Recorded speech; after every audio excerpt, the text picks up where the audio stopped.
উপজেলা নির্বাচনের প্রথম ধাপে ভোট পড়েছে ৩৬.১%। দুপুরে নির্বাচন ভবনে তথ্য জানান নির্বাচন কমিশনার মোহাম্মদ আলমগীর। দেশের ১৩৯ উপজেলায় ভোট গ্রহণ হয় গতকাল। সবচেয়ে কম ভোট পড়েছে কুষ্টিয়া সদর উপজেলায় ১৭%। সর্বোচ্চ ভোট পড়েছে জয়পুরহাট জেলার খেতলাল উপজেলায়, সেখানে ভোটের হার ৭৩.১%। ইভিএমে ভোট পড়েছে ৩১.৩১% এবং ব্যালটে ৩৭.২২%। এক প্রশ্নের জবাবে কমিশনার আলমগীর বলেন, সকালের দিকে বৃষ্টি, ধান কাটার ব্যস্ততার পাশাপাশি একটি বড় রাজনৈতিক দল অংশ না নেয়ায় ভোটের হার কম হয়েছে। পরের ৩ ধাপে আরও ভোট হওয়ার আশা করেন তিনি। দ্বিতীয় ধাপে ১৬০ উপজেলায় নির্বাচন আগামী ২১শে মে। এলো Beximco bond, Beximco first unsecured zero coupon bond.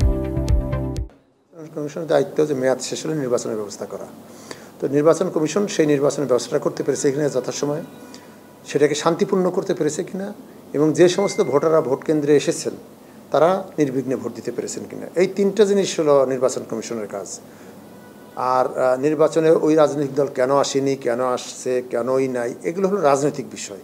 এই বিষয়ের প্রশ্নের উত্তর রাজনীতিবিদদের কাছে করবেন, দয়া করে তারা উত্তর দিতে পারবেন।